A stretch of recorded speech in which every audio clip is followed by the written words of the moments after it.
এইমাত্র পাওয়া অত্যন্ত গুরুত্বপূর্ণ ব্রেকিং নিউজ নিয়ে আপনাদের সামনে হাজির হলাম। বিস্তারিত জানতে ভিডিওটি না টেনে পুরোটা দেখুন।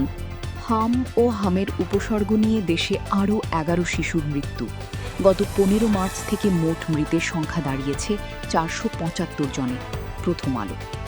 ট্রাম্প ও নেতানিয়াহুর মাথার দাম নির্ধারণ করল ইরান। দুই বিশ্ব নেতাকে হত্যার জন্য 50 মিলিয়ন ইউরো পুরস্কারের প্রস্তাব। যুগান্তর। চীন ও রাশিয়ার এত কাছাকাছি আসার পেছনের মূল কারণ কি? বিবিসি বাংলা। ট্রাম্প বললেন ইরানের ওপর হামলা স্থগিত। অন্যদিকে মার্চ থেকে এ পর্যন্ত লেবাননে 3000 মানুষকে হত্যা করেছে Israel. Al Jazeera.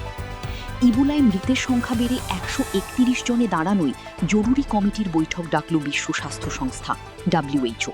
Al Jazeera বা ফ্রান্স 24। কঙ্গোতে আক্রান্ত ও মৃতের সংখ্যা বাড়তে থাকায় আগামী 2 মাসের মধ্যে ইবোলার প্রাদুর্ভাব শেষ হওয়ার সম্ভাবনা কম। WHO কর্মকর্তা। The guardian. ইউক্রেনের তেল শোধনাগারে হামলার কারণে মারাত্মক পরিবেশগত খেসারত দিচ্ছে রুশ নাগরিকরা। The new York Times. Trump হামলা বাতিলের পর তেহরান জানালো হরমুজ প্রণালী চিরকাল আমাদেরই থাকবে। সবশেষ খবরের সাথে থাকুন। সর্বশেষ আপডেট পেতে সাবস্ক্রাইব, লাইক, শেয়ার এবং কমেন্ট করতে ভুলবেন না।